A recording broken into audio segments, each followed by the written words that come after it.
Mesdames, Messieurs, bonjour. Très heureux de vous retrouver ici en direct du Salon de l'Agriculture pour une émission avec beaucoup d'ouvrages, beaucoup de réflexions sur l'évolution de l'agriculture. J'accueille tout d'abord Gaspard Koenig. Bonjour Gaspard. Bonjour. Alors vous avez eu justement le prix du meilleur roman français, le prix Transfuge, le prix Interallié aussi, pour cet ouvrage qui s'appelle, ce roman pardon, qui s'appelle Humus, que je conseille bien sûr à lire. Et le prix Giono. Ah oui. Immense prix Giono. Ah bon. Oui, le prix Giono, Très grand qui correspond D'accord. formidablement au livre, en effet. Oui. Juste à vos côtés, donc, Marc Lomasi. Bonjour Marc. Bonjour. Journaliste, et puis aussi on a la couverture qui va se mettre à l'écran, donc fait différents livres, dont le dernier chez très bien. Albin Michel, donc France 2050, le scénario noir du climat. On aura l'occasion d'en reparler. Jean-Marie Serroni, bonjour. Bonjour. Un habitué d'émission agroéconomiste et notamment, il a produit un ouvrage qui s'appelle 2041, l'Odyssée paysanne, aux éditions France Agricole. Pour la santé de l'homme et de la planète. C'est important? Ok, on ne va pas rentrer dans le débat de suite. Et juste à mes côtés, donc, il nous fait le plaisir d'être là, Éric Orsena, qui a écrit un nouvel ouvrage avec Julien de Normandie, Nourrir sans dévaster. Petit précis de mondialisation, tome 8, effectivement, aux éditions Flammarion. J'ai l'impression, Éric, allez, on démarre par vous, Éric. Oui. J'ai l'impression que dans l'ouvrage, quelque part, cet ouvrage témoigne du fait que l'agriculture est prise dans un monde de plus en plus complexe. Écoutez, on a bien vu les manifestations il y a quelque temps qui résumaient la situation. On marche sur la tête. Et nous avions dit ça longtemps avant. On marche sur la tête. Quand vous voyez ici le salon, où les Français ne s'intéressent à l'agriculture qu'une semaine par an, quand vous voyez l'infinie richesse d'ici, l'infinie diversité, je vais, la prochaine édition du dictionnaire, interdire qu'on mette un singulier agriculture. Il faut mettre un S. Il n'y a pas de singulier agriculture. On voit l'extraordinaire diversité. Donc c'est à la fois une confiance perdue entre les agriculteurs et le pays, et en même temps un sentiment de gâchis invraisemblable. On est une terre aux 1000 terroirs, avec toutes les possibilités qu'on peut imaginer, avec une science, une recherche incroyable, et on en est là. Et donc, si vous mettez perte de confiance et gâchis, vous expliquez la colère. Gaspard Koenig, une diversité des agronomes, là, justement, qui font l'objet de votre roman, une diversité de profils, mais une aspiration commune, peut-être. C'est-à-dire que la complexité, je pense qu'on l'a beaucoup créée nous-mêmes. Et on l'a créée notamment dans le cas agricole parce que les agriculteurs sont face à des injonctions contradictoires. Et ces injonctions contradictoires viennent du fait qu'on n'a pas choisi un modèle. Que d'un côté, on reste sur le modèle d'Edgar Pisani des années 60. Il faut produire pour nourrir, et c'est pas grave si on met des intrants. Et de l'autre côté, on a de plus en plus de réglementations qui viennent en fait aux antipodes de ça. Si l'environnement en soi n'est pas contraignant. Si vous disiez, c'est une expérience de pensée, je ne dis pas qu'il faut le faire, si vous disiez d'ici 2035, on interdit le labour profond et les intrants de synthèse, je ne dis pas que c'est possible, mais vous voyez, c'est très simple. Ce n'est pas une réglementation compliquée. En fait, vous pouvez enlever tout le reste derrière, parce que les agriculteurs tomberont d'eux-mêmes sur les bonnes solutions pour pouvoir respecter deux critères extrêmement forts. Ce que je veux dire, c'est qu'en termes politiques, la simplicité est synonyme à la fois de clarté et souvent de rigidité dans la loi. Une loi complexe est une loi qui à la fois rend fou et à laquelle il est facile de désobéir quand on a les moyens de la comprendre, de se la faire expliquer. La deuxième chose, c'est qu'au fond, ce que j'ai découvert en écrivant ce roman sur les sols, c'est que le sujet est plus simple qu'il n'y paraît. Quand on regarde les sols, finalement, c'est très simple. Un sol où il y a plein de vers de terre, plein de bactéries, plein de champignons, qui permet de fertiliser de lui-même les plantes, qui assure sa fonction métaphysique de transformation de la mort en vie. C'est ça que fait un sol, c'est que nous mourrons tous, les végétaux en particulier, parce que c'est 99% de ce qui est recyclé dans le sol. Et le sol, qu'est-ce qu'il fait ? Il défait les molécules, il en fait des éléments singuliers, biogènes, qui ensuite repartent dans les plantes. Cette fonction-là est très complexe d'un point de vue de l'évolution naturelle, puisqu'aujourd'hui on est incapable de la décrire. On connaît 3% des organismes qui existent dans le sol. La pédologie, la science du sol, est une science très récente. Mais en même temps, elle est tout aussi fondamentale que simple pour nous, parce qu'il suffit de le laisser tranquille, et ce sol assure naturellement cette fonction. Et quand on prend le point de vue du sol, en fait, tous les problèmes dont on parle deviennent finalement assez simples à régler. Prenez la question du glyphosate, qui est éminemment sensible, en particulier ici au Salon de l'Agriculture. Si on commence à regarder les effets sur la santé humaine, les effets sur ceci, cela, on va dire oui, mais c'est des microdoses, oui, mais puis il y a plein de débats. Si vous regardez les effets du glyphosate sur le sol, c'est bien documenté scientifiquement que le glyphosate, sans forcément les tuer, mais perturbe en tout cas le fonctionnement des lombriques, notamment leur reproduction, de sorte qu'à moyen terme, les sols perdent leur fertilité naturelle, leur galerie. Bon. Et bien donc, quelque part, ça vous donne un bon critère, le sol, pour juger de ce qui est bien et de ce qui n'est pas bien. Et ça débouche très naturellement sur la nécessité d'assumer une transition agroécologique de manière claire au niveau politique. Le problème, c'est que le politique n'est pas clair sur ce sujet et fait croire aux agriculteurs, notamment en ce moment, après les manifestations agricoles, qu'on peut gagner du temps, on peut faire encore 5-10 ans de produits phyto et s'abstenir de réfléchir à l'avenir. On en reparlera. Jean-Marie Serroni, Gaspard Koenig a parlé du fait que quelque part on n'a pas choisi pour un modèle agricole, et ça aurait été beaucoup plus simple si tout le monde avait opté pour un axe précis. C'est aussi parce que le monde agricole a créé au XXe siècle des coopératives, des industries agroalimentaires, des marques qui n'ont pas vraiment envie d'évoluer rapidement dans le sens dont vous parlez. C'est cette complexité aussi qu'il faut gérer, voire contradiction. Oui, pour moi, la complexité, et je vous rejoins sur un point, en fait, vraiment, les choses sont assez simples, mais on ne veut pas le voir. C'est qu'on veut aller, globalement, et c'est le pacte vert, on veut aller vers une agriculture plus naturelle. Utiliser la nature, non pas la préserver, mais l'utiliser comme facteur de production. Bon, métaphysique du sol, j'ai du mal. Mais le reste, je suis un scientifique, un agronome. Hein, la métaphysique du sol... mais autrement, voilà, on va vers une... Et pour l'ingénieur du vivant, à mon temps, on n'appelait pas ça les ingénieurs du vivant, on disait les agros, mais aujourd'hui, maintenant, c'est l'ingénieur du vivant. Je trouve ça magnifique comme terme. Et le vivant, c'est très complexe. C'est beaucoup plus simple d'utiliser la chimie que travailler avec l'écosystème du sol. Ce que vous avez décrit, c'est un écosystème, donc sur lequel on peut intervenir, on peut le modifier de manière naturelle, mais à notre profit, dans le sens de la production. Pour moi, naturel, ce n'est pas contradictoire à la production, mais c'est plus complexe, j'allais dire compliqué, non, c'est plus complexe. Et l'écosystème du sol, l'écosystème du vivant aérien et l'écosystème du vivant aérien, nous comprenons, et avec notre propre écosystème de microbiote, ONELS, je crois dont vous avez parlé ce matin, et compagnie. Oui, mais c'est toute ça la complexité. Vous n'avez pas répondu à ma question. Ma question, c'est de dire, est-ce que les structures qui ont été créées au XXe siècle sont-elles réellement adaptées au XXIe siècle et à capacité d'évoluer vers un choix ou un autre? Voilà. Ou est-ce qu'on est entre deux eaux, à la fois les politiques, mais aussi les présidents de coopératives? Que les politiques, à mon avis, ils ne sont pas entre deux eaux tout de suite. On l'a bien vu samedi, ils sont sous l'eau, quoi. Hein. Enfin, il faut appeler un chat, quoi. Ils n'ont pas pris la mesure de ce qui se passe. Et ils ont tapé, depuis 15 jours, ils tapent à côté de la cible. Hein. Bon, après, est-ce que c'est... Si je puis me permettre, dans la situation actuelle, il y a plus de politique dans les phréatiques que d'eau. Donc la réponse à ma question, quand même. Voilà, et puis il y a de l'atrazine dans les phréatiques, et il y a de l'atrazine aussi. Jean-Marie, directement, oui ou non? Mais après, est-ce que ce sont les organismes?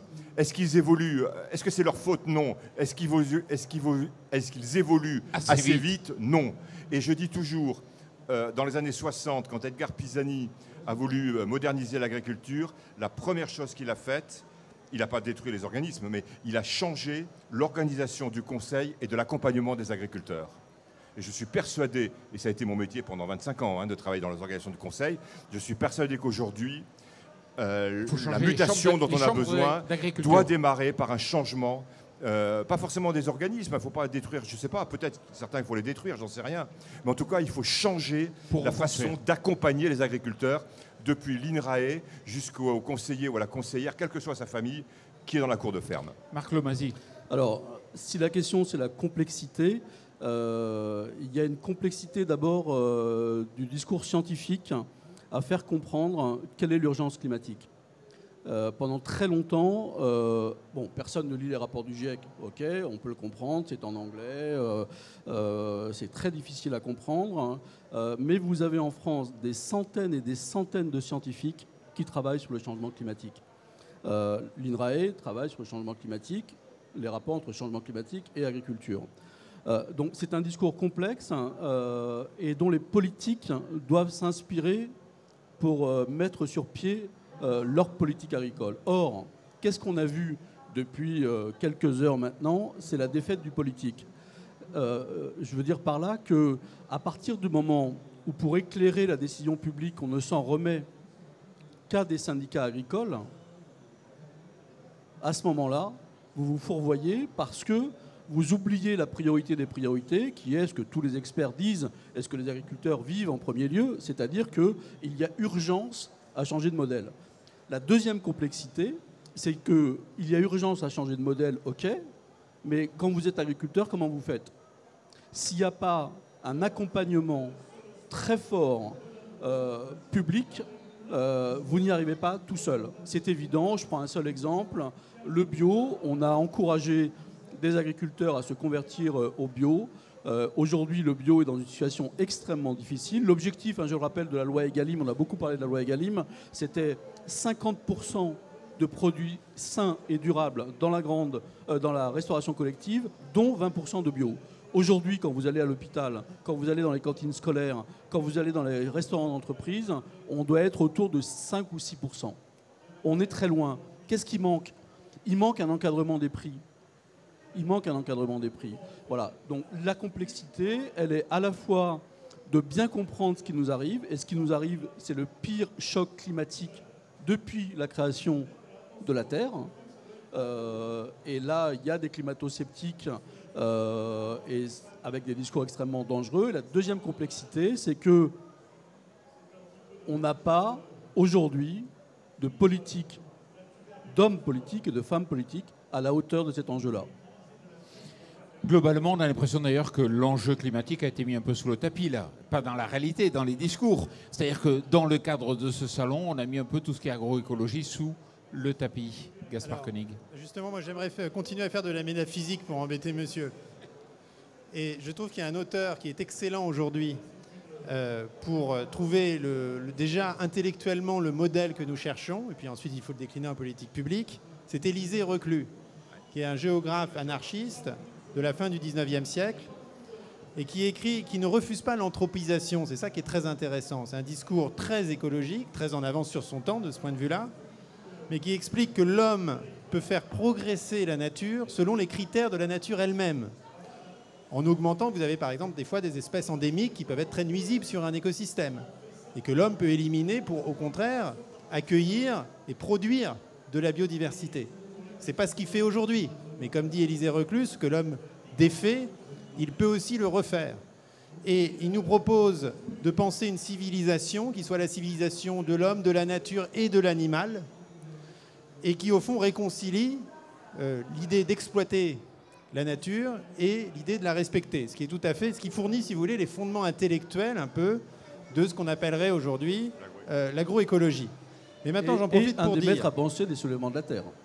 Oui, alors, mais justement, parlons-en. Parce qu'il y a quand même une tension qu'on cache un peu entre la planification écologique et la pensée des soulèvements de la Terre, d'Élisée Reclus, etc. Je rappelle que l'écologie historique, elle est profondément décentralisatrice.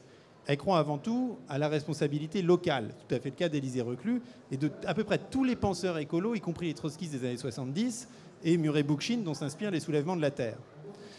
Et donc je pense qu'il y a une tension entre dire on va faire un grand plan pour transformer tout ça, et une alternative au fond, qui consiste à dire qu'il faut avant tout redonner de la responsabilité aux acteurs des écosystèmes locaux, qui vont prendre soin de leur écosystème parce qu'ils le connaissent et que les mêmes solutions ne sont pas adaptées, surtout dans le cas des terroirs et de la terre, qui est d'une infinie diversité aux différentes régions. Mais ça a des conséquences majeures. Qu'est-ce qu'on fait pour l'eau, par exemple? Est-ce qu'on dit on va mutualiser l'eau et parce qu'il y aura des sécheresses, on va commencer à connecter les canalisations, et c'est ce que rêvent de faire aujourd'hui les préfets, c'est de faire des super syndicats d'eau où tout est connecté, comme ça on mutualise, puis s'il y en a un qui n'a plus d'eau, on va renvoyer, ou on fait des bassines. Comme l'électricité. Ouais. Ou est-ce qu'au contraire, on dit vous êtes responsable en fait de votre écosystème local, si vous avez moins d'eau, vous allez devoir vous adapter à votre environnement, changer vos cultures, changer vos consommations, changer vos comportements, ça sera différencier en fonction des territoires sur lesquels on se trouve, mais ça ne relève pas tellement de la planification au niveau des institutions étatiques. Éric Orsena, comment l'agriculture peut évoluer dans cette complexité? Le chemin. Alors, pour reprendre ce que dit Gaspard, il se trouve que l'eau, depuis 25 ans, est mon métier. Quelle est la bonne échelle pour gérer l'eau? Eh bien, quand vous avez la bonne échelle pour gérer l'eau, vous avez une bonne échelle pour gérer la vie. Parce que s'il n'y a pas d'eau, il n'y a pas de vie. Il y a eu un mouvement, il y a 5-6 ans, où on voulait supprimer les agences de l'eau. Il y en a 6 en France, qui sont admirées partout dans le monde. Et on voulait que tout revienne à Bercy, ministère des Finances. Pour une double bêtise cumulative, à Paris, on sait mieux pour moins cher. Eh bien, ça ne marche pas. Il y a un truc qui s'appelle la logique du bassin. Et donc, c'est à la logique du bassin qu'il faudrait avoir un projet agricole et l'évolution de ce qu'on peut faire. Donc, moi, je travaille sur ces questions. Par exemple, nous n'aurons très vite plus d'eau dans la Garonne. Comment est-ce qu'on peut continuer à avoir des productions de maïs? Maïs qui est une plante géniale, bien plus active et formidable que le blé, mais elle a besoin d'eau en plein été, quand on n'en a pas. Donc c'est ce genre de question. Est-ce qu'on va pouvoir continuer à planter tant de maïs et donc tant d'élevage de bêtes qui dépendent du maïs dans cet endroit-là? C'est ce que font les régions, de régionaliser l'agriculture. Ben oui, et c'est ça cette affaire du S de l'agriculture. C'est pas seulement le S des filières, c'est le S des régions et le S des responsabilités locales et territoriales avec la bonne échelle. Quand on me dit, est-ce que tu es pour ou contre les soi-disant les bassines? D'abord, on change de mot, parce que dès qu'on dit bassine, on est mort. C'est bassine, ça fait fuite urinaire et machin comme ça, etc. C'est des réserves. Je me dis, cette question n'a pas de sens. Quel est le sol? Est-ce qu'on peut le... etc. etc. Donc, vous voyez, donc c'est ce genre de mécanisme. Donc, mais ça, il faut un langage. Et moi, ces mesures, même, c'est extraordinaire parce que ce sont des mesures aussi coûteuses que partielles. Et les mesures du 1er février, mais c'est une caricature. Une mesure sans vision, c'est dépenser du pognon sans rien. Parce qu'aujourd'hui, les gouvernements le gouvernement prend les décisions à l'instant. Enfin, c'est-à-dire que lors de l'inauguration du salon, on a l'impression que Emmanuel Macron a pris la décision du prix plancher, qui est totalement décrié par tout le secteur agricole, un peu acculé par la pression de la coordination rurale dans ce cas-là. Prix plancher. Oui, bon, enfin, les prix planchers, bon, la question c'est est-ce qu'effectivement c'était un cri du président un peu acculé en disant je veux qu'est-ce qui va me sortir de l'impasse, ou est-ce que c'était l'expression d'une politique réfléchie? Je laisse la question ouverte. Hein. Les économistes sont pas fans du tout des prix planchers. Mais je vais revenir sur la métaphysique, parce que je crois qu'en fait on est d'accord. Mais on va sortir quand même du dossier de la métaphysique. Non, mais c'est important. La métaphysique au sens de quelle est notre relation à la nature, notre relation à la terre, etc., que vous je suis complètement d'accord. Mais c'est l'article, et on va revenir sur la complexité. Mais il faut tout l'enjeu, c'est cet aspect métaphysique, et là je vous rejoins. Mais la science et le sol, d'ailleurs quand j'étais à l'agro on parlait des sciences du sol, un écosystème c'est une science dure. Il y a des règles, il y a des lois de la nature, on connaît très mal la génétique du sol, et c'est en partie notre avenir.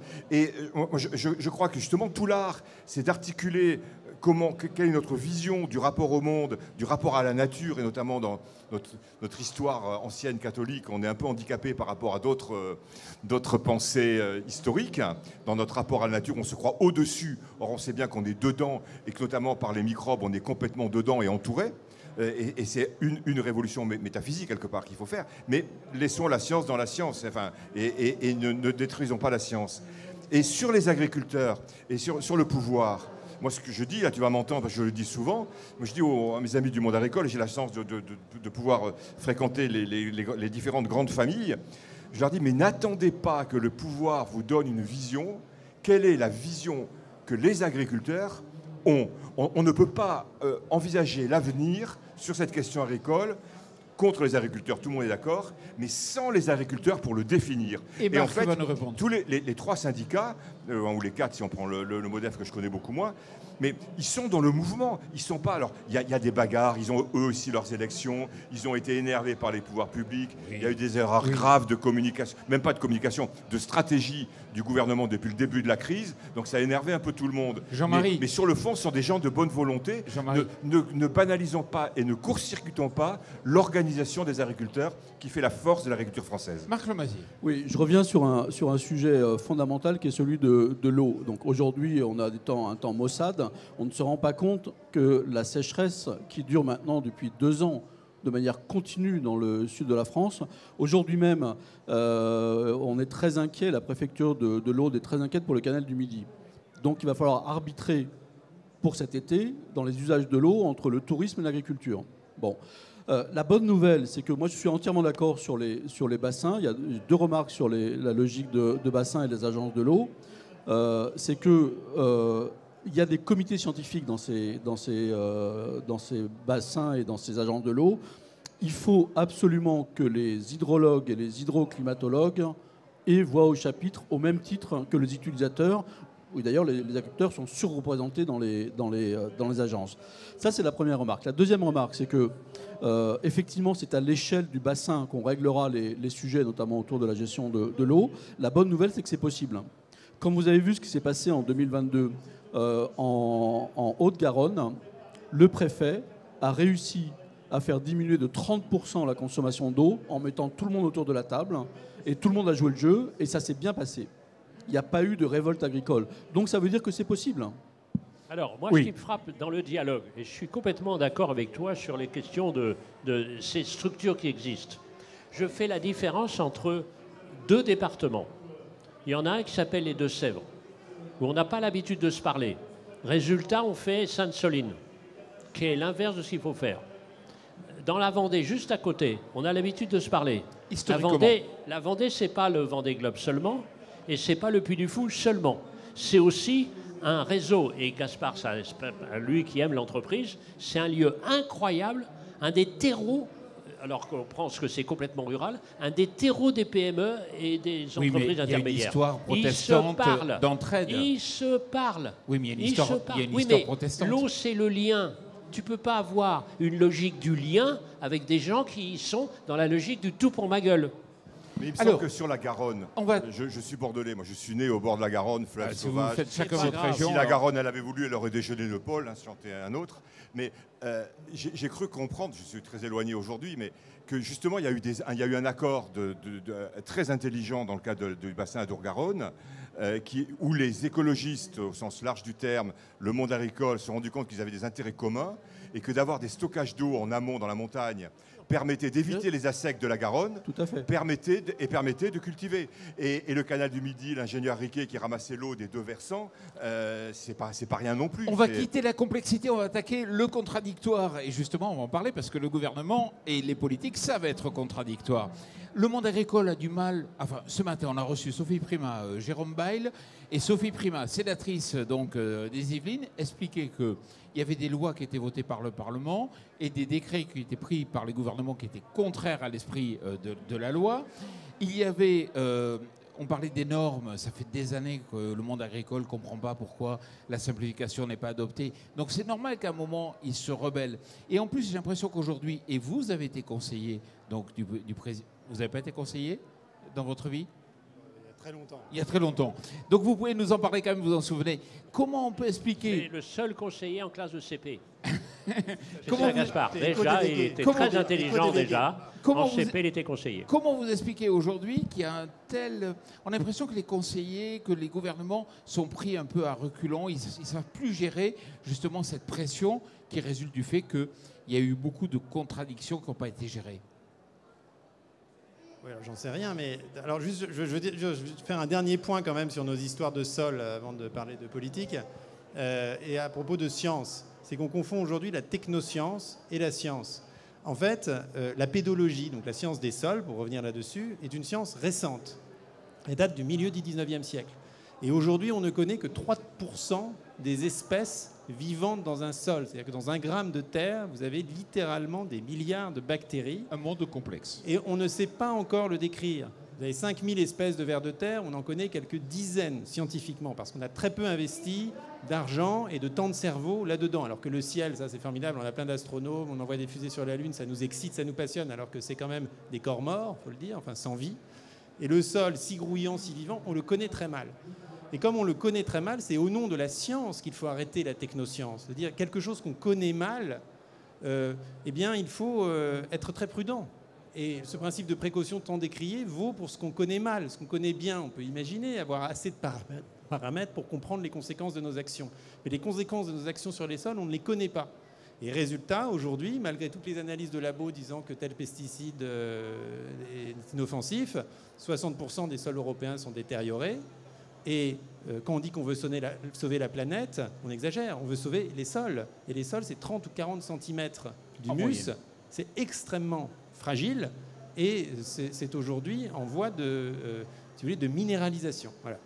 Alors, bon, sur le politique, c'est quand même moins intéressant, mais bon, moi, mon avis personnel, mais il est très tranché, alors je suis désolé, parce qu'il est un peu... Voilà, bon, mais mon avis personnel, éclairez-nous.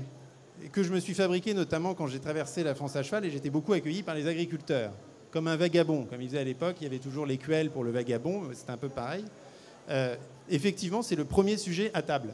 C'est-à-dire que le soir, de quoi on parle? On ne parle pas du fait qu'on est abandonné, on ne parle pas des injustices, on ne parle pas de l'immigration, on ne parle pas de tous ces sujets de télé nationale, on ne parle pas du gouvernement, d'ailleurs on ne sait pas qui est Premier ministre, on s'en fout.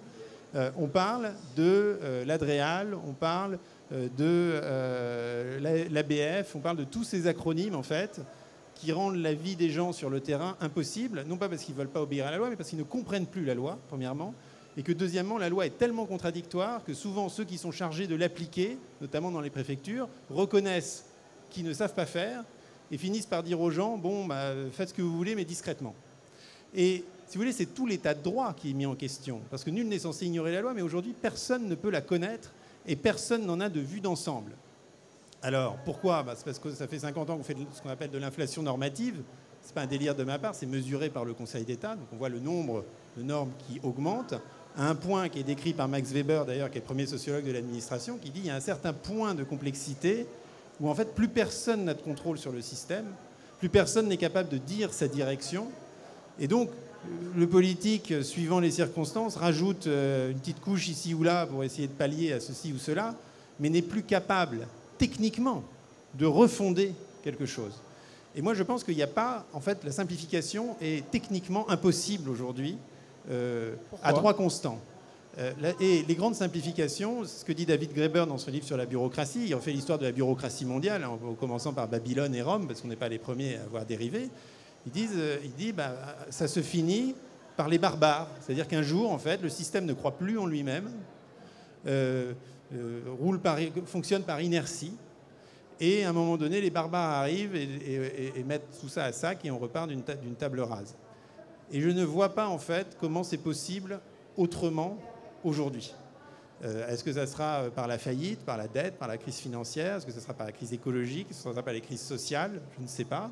Mais je ne pense pas qu'il soit possible de simplifier. Donc on dit simplifier, simplifier, simplifier. Mais c'est un paradigme, la complexité. C'est un paradigme qui vient du fait qu'on n'a pas confiance dans les gens, ni dans les individus, ni dans les entreprises, ni dans les collectivités. Comme on ne leur fait pas confiance, on tente d'administrer leurs actions, ce que voulait Robespierre, qui détestait le mot jurisprudence, qui voulait le bannir de la langue française, parce qu'il fallait que chaque cas particulier puisse rentrer dans une case. Et c'est très lié à la question écologique, finalement, parce que la bureaucratisation nie la vie, au sens de la vie des êtres humains, de la complexité de la vie d'un être humain qui ne peut pas se résumer à tel ou tel formulaire, si vous voulez. Et donc, on nie la vie par la bureaucratie, on ne pourra pas résoudre les problèmes de la vie par la bureaucratie, mais un jour, la vie va reprendre le dessus et va mettre cet édifice à bas. C'est intéressant ça, parce que c'est peut-être ce qu'on vit aussi. Oui, Marc. Il y a une très jolie phrase qui est que le catastrophisme mène plus souvent à des Hitler qu'à des Gandhi. Quand vous dites aux gens la crise climatique est telle que si on ne fait rien, on va mourir dans 10 ans. Ça mène à du populisme, ça mène à des Hitler. parce qu'ils vont vous expliquer que c'est très simple, au fond, tout ça c'est de la connerie, la terre elle ne ment pas, on a toujours fait comme ça, laissez nos agriculteurs travailler, etc. Et donc, ça c'est un premier sujet vraiment très important, c'est comment on parle d'un événement qui est un événement qui met en cause l'existence même de la planète, sans affoler les gens, et en leur montrant qu'il y a des solutions. Ça, c'est extrêmement difficile. Et c'est extrêmement difficile pour les politiques, parce que ça exige, on a parlé de planification, ça exige une vision à au moins 50 ans de ce qu'il faut faire et une cohérence des politiques. Or, cette cohérence n'existe pas. Elle n'existe pas, et en particulier aujourd'hui. On voit bien que toutes les déclarations politiques qui ont été faites ces 48 dernières heures sont toutes liées de manière très étroite aux élections européennes. Bon, en gros, les politiques nous disent on va tout lâcher avant les élections et tout reprendre en main après, et on va leur expliquer attention, les décrets, etc. Et voter pour moi. Ça, c'est ce qui accentue la désespérance des agriculteurs qui ne peuvent plus avoir confiance dans les politiques parce qu'ils savent très bien que là, on est aux européennes. Derrière, vous avez la présidentielle. Ça va être le bal des populistes. Et c'est les agriculteurs qui en seront les premières victimes. Est-ce que les élections sont un frein ? C'est ma conviction la plus profonde, c'est que la seule morale est celle du possible. Et que la pire des hontes, c'est les rentiers de la peur. Et que c'est possible, c'est encore possible. Plus que ça, c'est possible dans tous les domaines, notamment de la science. C'est vrai qu'on a pris du retard. C'est hallucinant qu'on connaisse aussi peu le sol. C'était hallucinant qu'on connaisse aussi peu notre estomac. Il se trouve qu'à l'Académie française, je suis au fauteuil de Pasteur. Je suis ambassadeur de Pasteur. J'ai connu 2-3 petits trucs maintenant depuis quelque temps. Et donc, regardez ça. Le premier vrai article scientifique sur le microbiote, qu'on appelle maintenant l'autre cerveau, c'était il y a à peine 15 ans. Donc, il faut se... Voilà. Et quand on voit qu'en même temps, on dit que, attention, il faut faire... etc. Et qu'on diminue les crédits à la recherche. Là, Bruno Le Maire, ce qu'il a fait. Et qui diminue en même temps les économies sur quoi? Les économies sur l'éducation nationale. Enfin, on est où, là?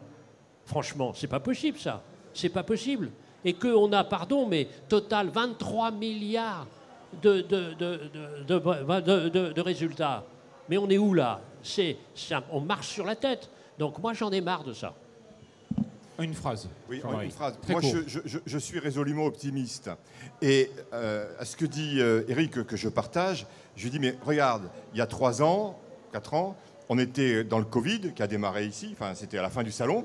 Et pendant un mois, ma génération, c'est la première fois, non pas qu'on a eu peur de mourir, mais où on s'est dit, on ne sait plus du tout ce qui peut se passer. Et aujourd'hui, on l'a complètement... Enfin, il est toujours là, mais on vit avec, quoi. Enfin, on l'a. Donc, quand on est capable de se mobiliser, et là, c'était une mobilisation planétaire, on sait trouver des solutions. Et moi, je crois qu'il faut travailler sur la confiance. On fait 10 fois trop de lois. 10 fois trop de lois. On est à Egalim, je ne sais pas combien, j'ai prédit, et je pense pas me tromper, que la prochaine, ça va être Egalim 7, 8, 9, 10. Il se trouve que j'ai travaillé dans l'administration, vous évoquiez dans un département, j'étais jeune ingénieur dans un département. On avait une liberté d'interprétation, dans une DDA, hein, on avait une liberté d'interprétation de textes qui était assez grande, et y compris un jeune ingénieur comme moi, on avait accès au cabinet du ministre sur des trucs un peu bizarres, on disait « est-ce que je peux ?» Et il me disait « ok, vas-y ». Jean-Marie Soroni. Donc confiance et déléguons avec de la confiance au plus près du terrain. On pourra en parler toute la journée, mais malheureusement, on est arrivé au terme de cette émission. Jean-Marie Soroni, Eric Orsena, Gaspard Koenig et Marc Lomazzi, merci beaucoup. Puis je vous invite bien sûr à lire tous vos ouvrages. Et surtout, merci à vous.